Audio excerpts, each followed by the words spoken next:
I wanted to live my life doing what I loved. And the question is, well, what did I love? What do I love? What makes me get up in the morning? And ultimately, I came to the conclusion that it's the idea of creation. The idea of having an idea doesn't necessarily have to be mine. I can embrace somebody's idea if I think that it has a positive impact in society and dedicate time and effort and resources to convert this idea into a project and then convert this project into a functional reality, a business. And the whole process behind idea, innovation, creation, and implementation was that what really drove me. So ultimately our job is to verify all this documentation, and once it's verified through manual and software tools, to create certificates on the blockchain that can be actually showcased by our customers and partners so that they can have verified claim that they have collected and recycled, and that they can also generate new monetization sources by selling those certificates either as a plastic credit or as carbon credits. What if every piece of plastic waste carried its own passport and price tag? André is the founder and CEO of Plastiks, the green tech pioneer using blockchain to bring traceability and real market incentives to plastic recovery. After decades in tech, he isn't building the next app. He is tackling one of our planet's biggest challenges.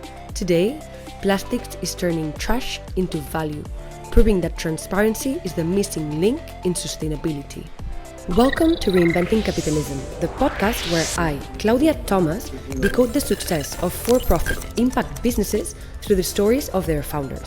Our goal is to inspire you towards a purpose-driven career, because life's too short for boring jobs and soul-crushing corporations. Quick note before we get back to the episode, just give me 30 seconds of your time. Two things. The first is a huge thank you for listening and tuning into the show week after week. It means the world to me. And the second is that we are just getting started.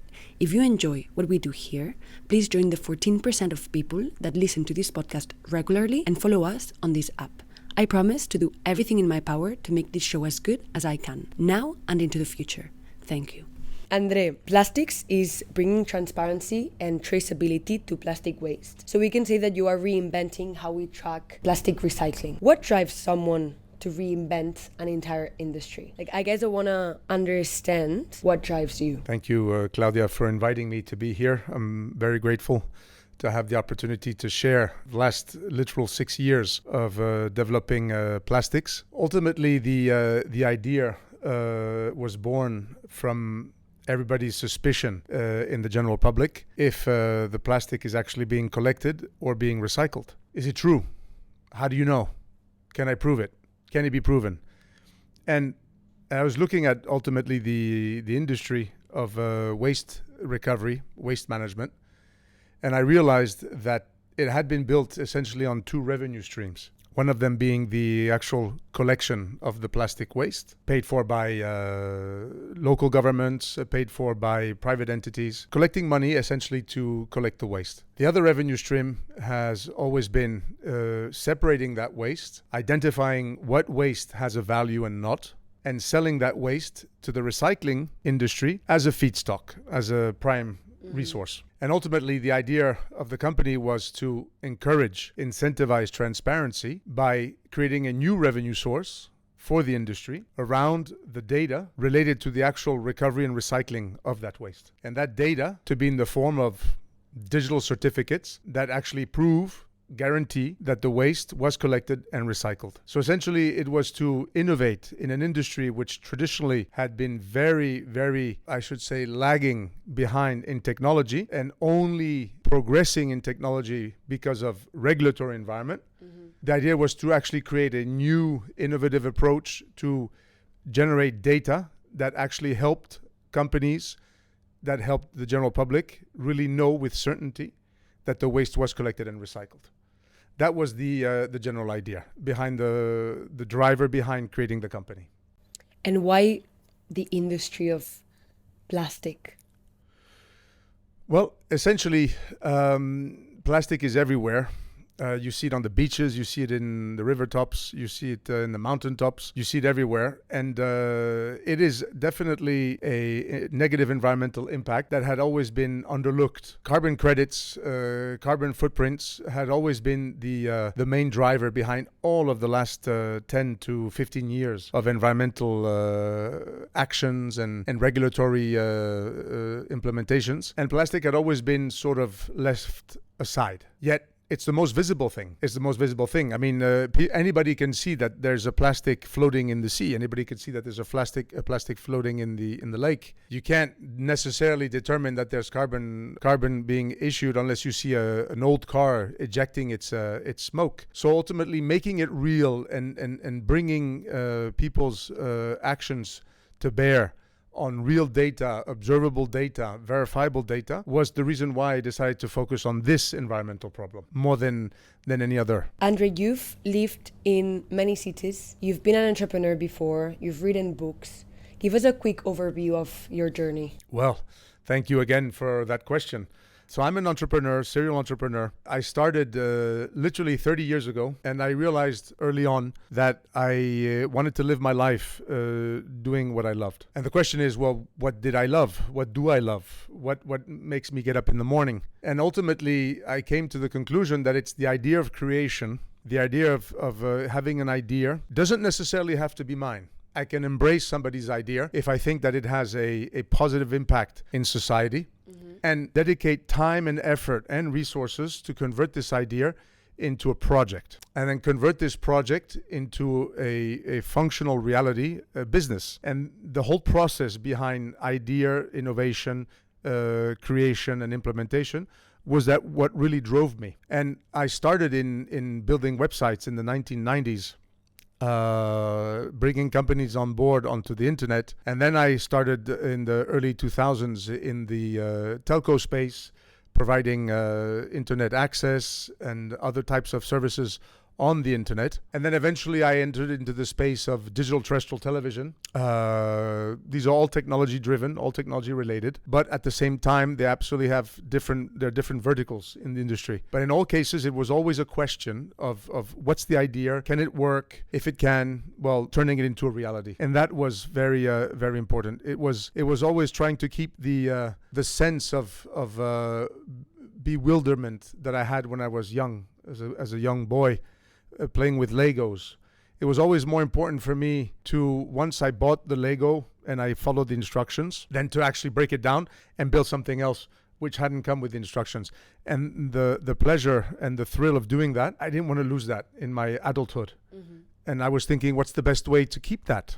Well, I guess entrepreneurship is really the way to go. Albeit it's enormous challenges, because building a business is extremely difficult. Building a profitable business is extremely difficult. But the passion that you have towards doing that is actually what keeps you going every day in, day out. I love that you mentioned that you wanted to keep this like inner child throughout your adult life, because the majority of us just forget about what drives us when we are little. And that, if you really listen to it, that doesn't really change. So it's very important to nurture that and to protect it. Oh, absolutely. Ultimately, the way things are structured as you become an adult is you end up conforming with a framework, with a structure in the society that you live in. Otherwise, obviously, we couldn't live in this society. And for the grand majority of people, you get absorbed by this structure.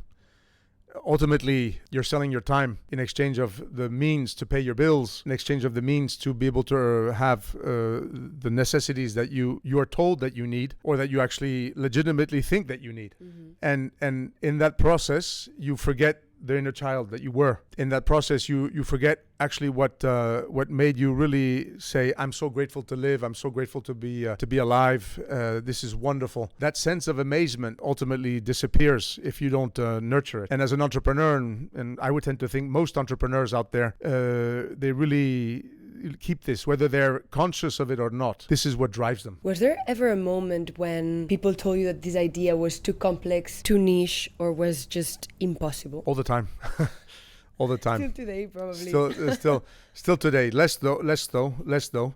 Ultimately, it's very easy to give an opinion when you're not in the actual activity itself. Now, it's important to take those opinions into account, because ultimately an opinion is a perspective. So questioning yourself with different perspectives is essential in really taking advantage of these different points of views to help you along your way in your model. Living on the basis of the opinions is at that point not positive, it's detrimental. That's very bad. If you're not clear on why you're doing what you're doing and what you're doing, then you become ultimately dependent on third-party opinions, and eventually you do not find your way. So what's the difference between delusions and constructive criticism? It's the ability to assess the comments that they're making and see how it helps you improve your business, but in no way, shape or form should it be construed as a criticism of doing what you're doing. Yeah. It should always be seen as somebody's taking the time to give me their point of view, and I should take that into account, because ultimately in the market,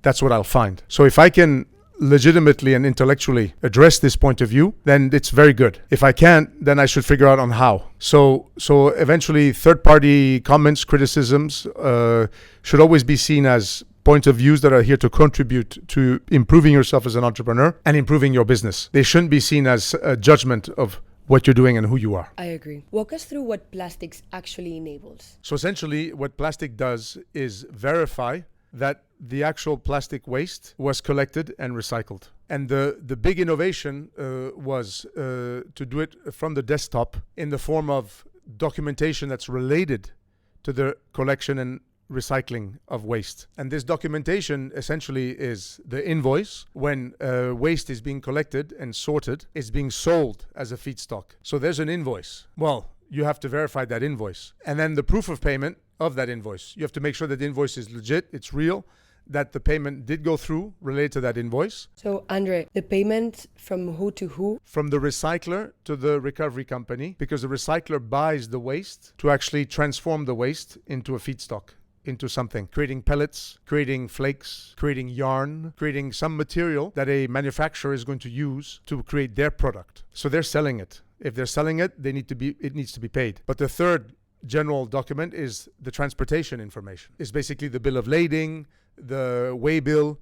You need to prove that the actual invoice was paid, and you need to prove that the actual waste was shipped from the collection point to the recovery point. So what we do is we verify all of this information on our platform, and once it's verified, we provide the ability to put this information onto the blockchain. So essentially what we're putting on the blockchain is the number of the invoice, the date of the invoice, the type of plastic that was collected, the quantity of plastic that was collected, the destination of that plastic. That's the information that's on the blockchain. And why on the blockchain? Well, once it's on the blockchain, it can't be manipulated. It can't be obviously changed, and it's there forever. So you create data points that are forever available to the public related to an actual activity of collection and recycling. And this information becomes a digital certificate, an NFT, a non-fungible token, which essentially is simply a data that can no longer be changed, and it is publicly available. So ultimately our job is to verify all this documentation, and once it's verified through manual and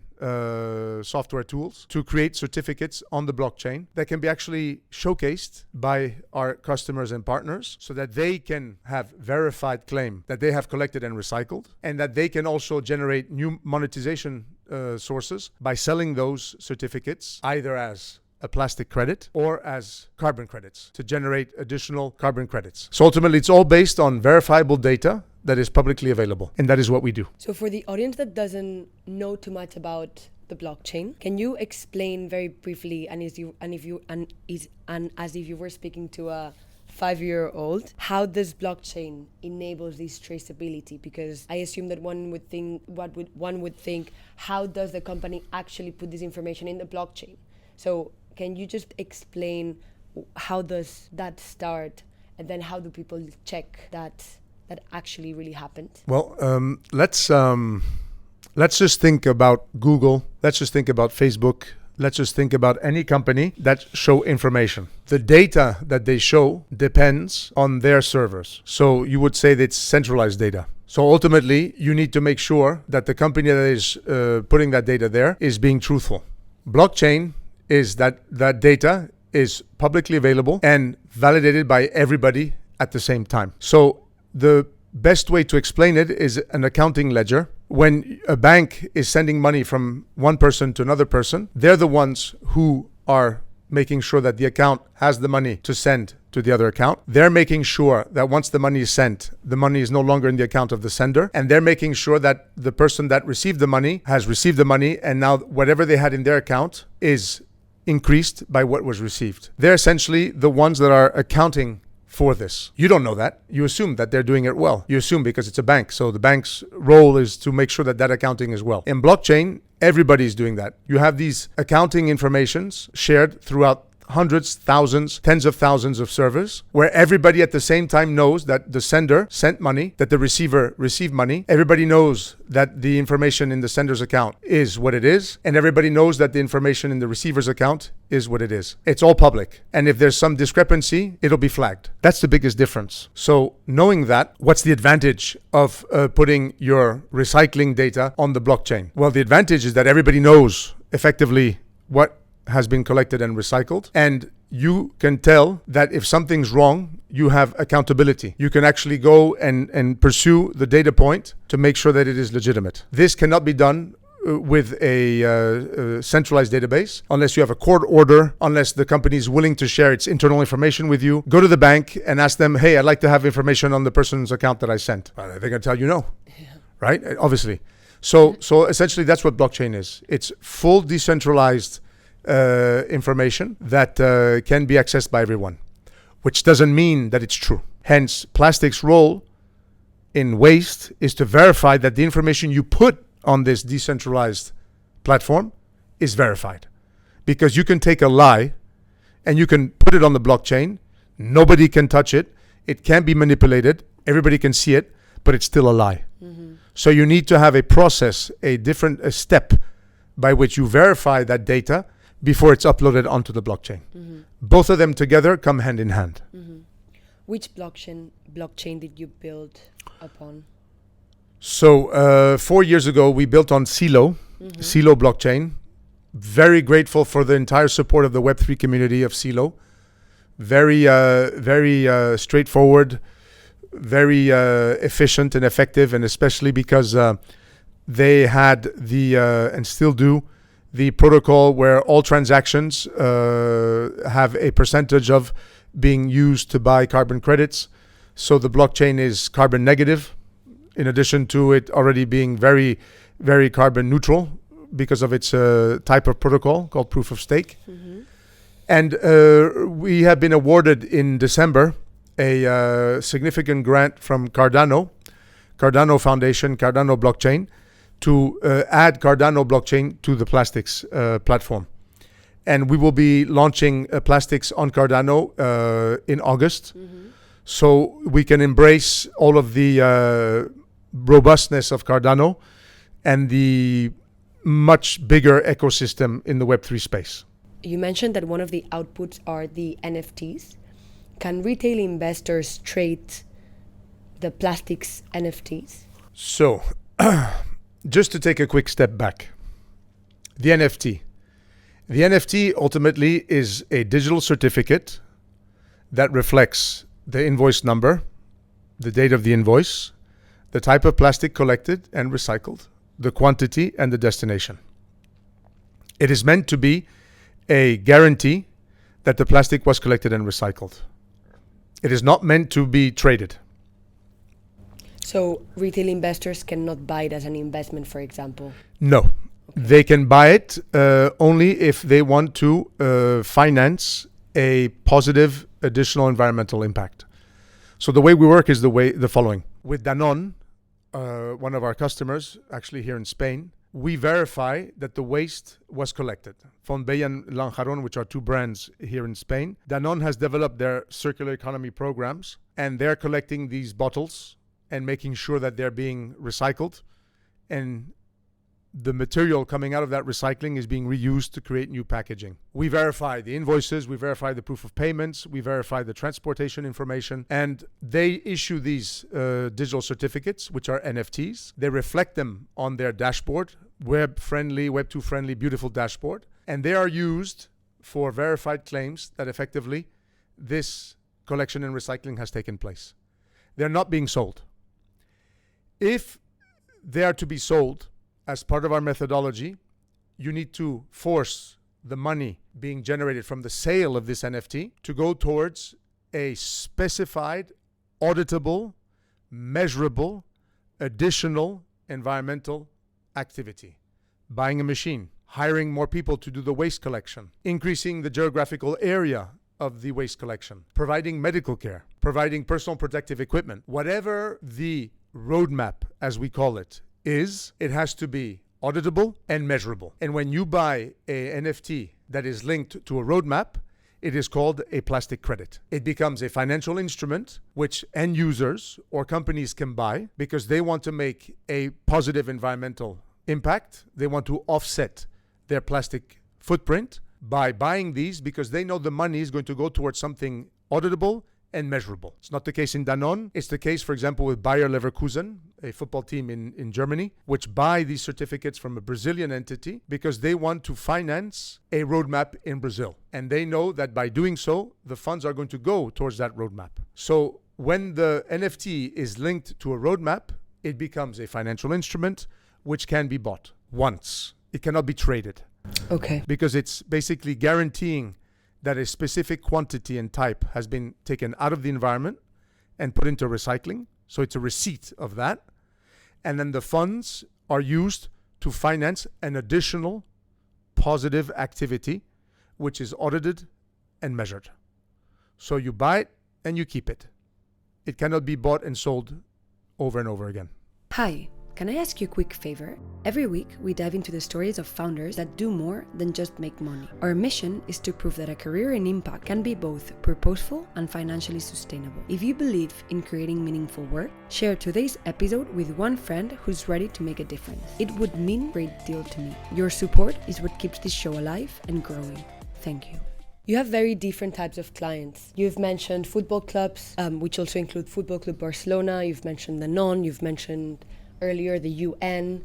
Which is the common denominator that these clients need to have in order to be able to work with you? Well, I would think the common denominator is that they are generating waste and they want to make sure that this waste is being collected and recycled. Full stop. At the end of the day, all waste recovery efforts have to be verified and the information has to be public on the blockchain to comply with European Union anti-greenwashing regulation or to basically allow corporate social responsibility reporting duties, ESG reporting duties, so that the companies can have verifiable claims that effectively they are doing something for the environment. So ultimately, we chose two industries, the fast-moving consumer goods industry, and we chose the sports industry for very similar reasons. One of them is obviously waste being collected and recycled. In one case, it's part of their business. They're producing consumer packaging and they want to make sure that the world knows that effectively they're collecting it and they're recycling it. In the other case is they want to make sure that whatever is being generated at the stadium level is being collected and recycled. And they also want to leverage their brands to be able to make sure that in specific countries where they have an interest, they're helping collect and recycle. Data credibility, it's very important because we were just discussing this earlier, how there's a lot of greenwashing and there's very little information that we can actually trust in this space. What data do you track? The core features of our process is to onboard a company to our platform. It goes through an accreditation process. There we basically verify, as if we were an audit, the entire company. From if the directors have criminal records to how long has the company been in business, is it financially stable, and anything in between. That's identifying and onboarding the company onto the platform. And then on an ongoing basis, the data that we verify is really the data related to the actual collection and sale of the resource. Basically the waste, plastic waste in this case. So we look at the invoices, we look at the proof of payments, we look at the shipping information from the recycler to the recovery, from the recovery to the recycler, and from the recycler to the manufacturer. So we can essentially guarantee that effectively it has been collected, has been recycled, and it has been reused in creating new product and new packaging. And the core documentation is basically the invoice, the proof of payments of those invoices, and all of the transportation related to those invoices, so that we can basically guarantee that effectively it was collected, it was separated, it was sold, and it was shipped. And on the other side, it was received, it was processed, it was sold again, and it was shipped. And finally, it was used. How much plastic have you recovered? Do you have a figure? That we have recovered, I would say not we, but that we verified that was recovered about 2.5 million kilos. Okay. So 2,500 tons. Do you have like physical space so that the audience can understand what that really means? Well, on the platform, all of the recovery entities, all of the recycling companies that have been verified by Plastiks have their dashboards. And on these dashboards, they show all of the NFTs, the digital certificates that are linked to the real world collection and shipment of those wastes. So to make it more interesting also, we've included widgets which show in terms of bottles, how many bottles does it look like? How many plastic bags does it look like? We have sort of this friendly information there, but all of the information is reflected in these dashboards so that anybody can see effectively how much waste was collected, when it was collected, and where did it go. How big is the company at the moment? Well, that's a very good question. If you would have asked me that question a year ago, I would have said 25 people, 0 revenue, 4 million raised so far to get where we are now. Now we're 8 people, profitable, on the verge of becoming profitable, and ultimately with very big reference customers. And we have a very clear business model. We basically are verifying that the waste was collected and recycled and putting this verified information onto the blockchain with a very simple model, similar to a SaaS model, where we charge an onboarding fee, very reasonable for the accreditation process, and we charge a yearly licensing fee for the use of the platform and for the ongoing verification of all the documentation related to the use of the platform. So we're 8 people now on the verge of profitability, excellent reference implementations, and we're really well positioned now for growing. I think you guys will, and you are actually in a moment where in the next couple of months, if I were to interview again, we would not be on the verge of profitability, but actually already having become profitable and being close to scaling. I think that's hopefully a very accurate statement.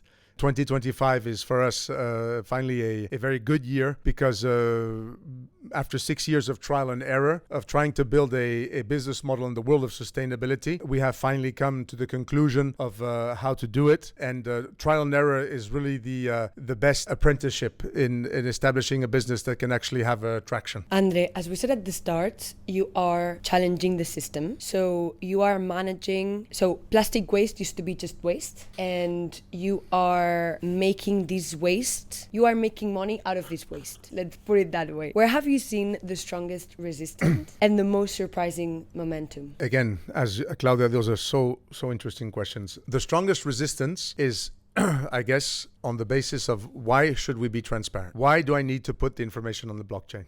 That's very important because ultimately companies, if they're doing something well, they shouldn't be worried about showing it on the blockchain. If they're not doing something well, then they should be concerned. And that enters a very delicate area because ultimately there's a lot of work to be done in recycling, in recovery. And it's not clear that companies are so willing to be transparent about what they're doing. That's the biggest resistance. If a company is really clear on their sustainability actions, then we are a perfect fit. So from the resistance point of view, I would think that's the case. Mm-hmm. It's not necessarily the pricing, because ultimately we've established our pricing at a very interesting level, 2,500 for an onboarding and 5,000 a year software fee for verifying and putting on the blockchain more than 2,000 tons of waste. So it comes out to a very marginal software fee. That's a flat fee? That's a flat fee. No matter how big is the company? Up to 2,000 tons. Oh, okay. Yeah. If a company is actually collecting more than 2,000 tons, then it goes up. There's a pricing per ton. Got it. It goes up, but it's not the pricing. It's the actual transparency pain point. Is it really in my interest to be transparent? That's the pain point. That's the question. That's really the challenging question. And the momentum? The answer to that question, is it in my interest to be transparent, is the momentum we're living. More and more companies are realizing that to compete in the market, they really need to show that they are transparent, that consumers and other companies can buy their products knowing far well that they're buying products from a company that is actually doing something positive for the environment. So finally in 2025, compared to 2020, for example, 5 years ago, the momentum is starting to reach, because there is obviously this increased pressure from the market, not only regulatory speaking, where European Union is a leader in anti-greenwashing regulation, but the actual market demands transparency, which is a big difference than the market is going to pay for transparency. That we need to be clear. That just because you're transparent doesn't mean you're going to be able to increase your price. What is clear is that because you're transparent, you're going to be able to create loyalty to your brand and loyalty to from your customers towards your brand. That's very important. That's an important distinction. What's the toughest part of being an impact founder? Well, just as a startup in general, building an MVP to be able to adapt the MVP to market conditions is the biggest objective. Market conditions obviously respond to that MVP with revenue. As an impact founder, you can be building MVPs for a very long time and still don't have the ability to generate a scalable revenue model, essentially because impact investing, impact value creation, sustainability are top of mind, but not top of budget. And directors of sustainability in big organizations don't have check writing abilities. So ultimately, when you're a startup and you're building your MVP, you're addressing a business need, and you're addressing the business need to a check writer. Whereas in sustainability and impact, the actual need is not a check writer. So that's the biggest challenge. And ultimately coming to terms with who are the buyer personas as an impact, you have to sort of split the buyer persona into different areas. Marketing, sustainability, those two together become one persona. For sure. And that's the biggest challenge. What do you think are the most transferable skills from, say, technology, which is also part of your background, to the impact space? I think it's very important to address the business need from an impact point of view and see how technology can help, instead of saying, I have technology and what can I use it for? So that's very important, especially now it's actually more obvious with AI. AI is the most obvious technology revolution that we have, because obviously the effectiveness of AI in an organization is unmatched. Faster speeds to produce reports, faster speeds to produce presentations, faster speeds to analyze volume data. So that's, from the AI point of view, that's clear. Now, why do you want to analyze volume data? I need to analyze volume data because I need to know how I can improve this.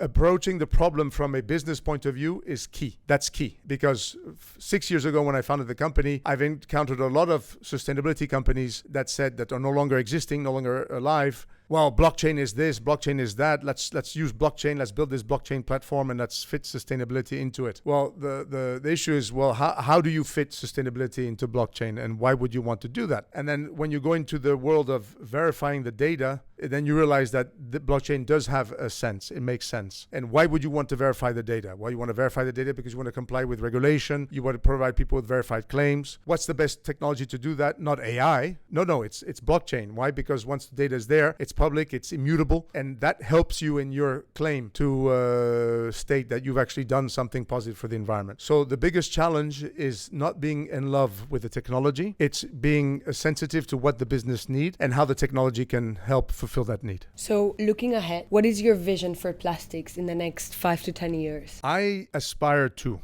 being the world reference in plastic waste recovery and recycling traceability. Translated into a very simple term, if somebody is actually doing anything to collect waste and recycle it, I would like for them to work with Plastiks to prove it. And I see ourselves in 3 to 5 years as the world reference in that, in a very profitable, sustainable business model with a very robust platform, which we already have, and we're evolving and growing, where companies go, I need to prove that I've recovered and recycled. I'm going to use plastic for the verification of that data and for putting that data onto the blockchain to be the reference in that. Do you think that in the future, most of the companies will have to be impact-led?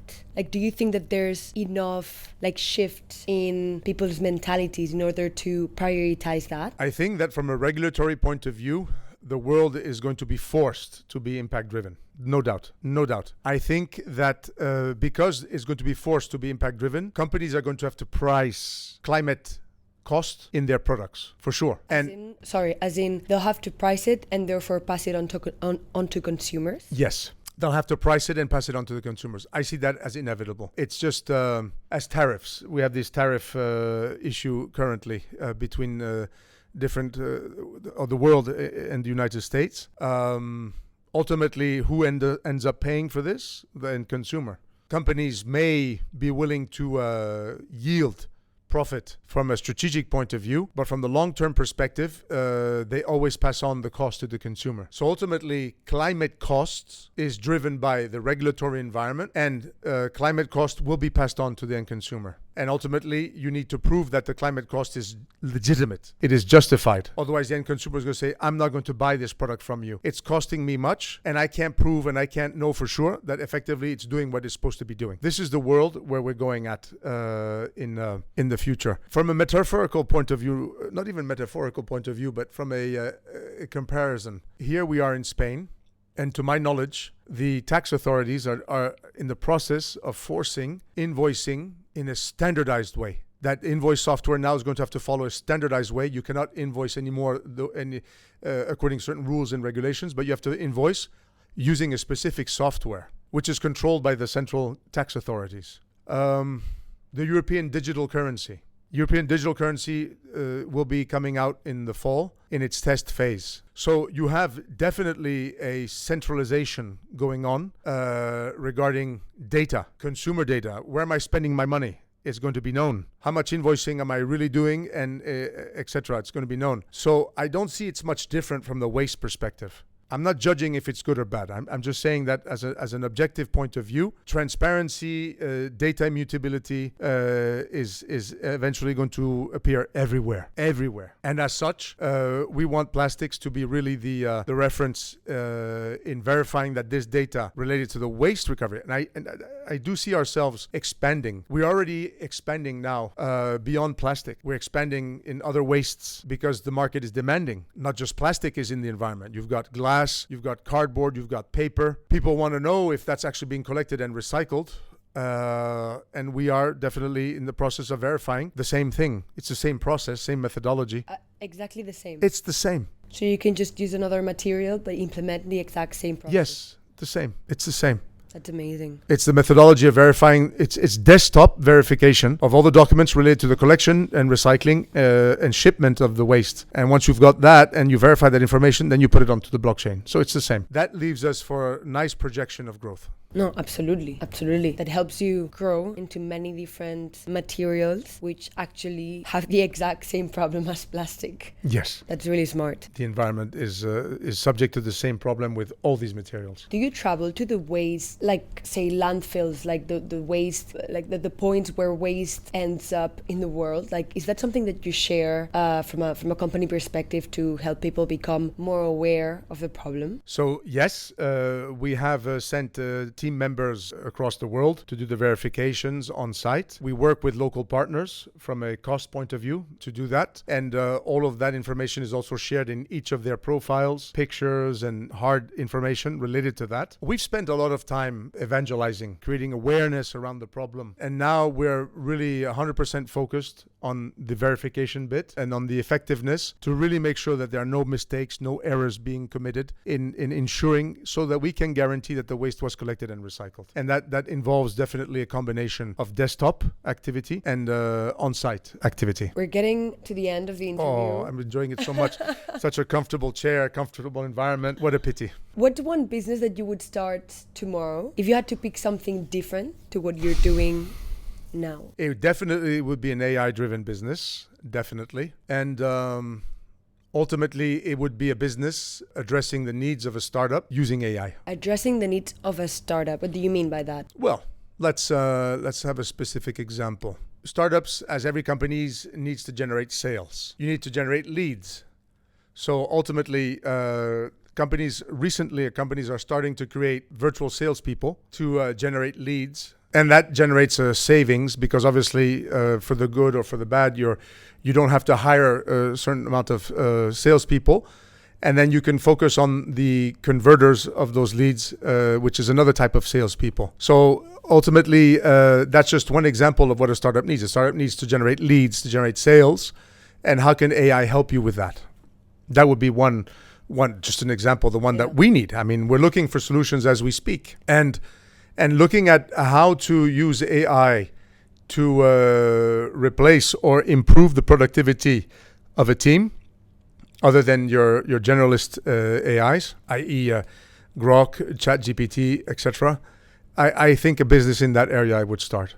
But I do want to say that I'm 100% focused on plastics, and I've been down this path before, and it requires absolute focus to make a business work, because every ounce of your body, every moment of your life has to be how to solve problems to make your product better, how to solve problems to get more customers, how to solve problems to find efficiency in your operations to generate profit. So I wouldn't be distracted by anything else until the company is profitable or until there's an exit. And obviously it's important to know why is an entrepreneur? An entrepreneur is to build a profitable business because they want to generate dividends, they want to generate profit for themselves and for their shareholders, or because they want to have an exit somewhere down the road. Those are the two events that can actually change embarking into new adventures. Mm-hmm. Well, André, thank you so much. Thank you so much, Claudia, for your time.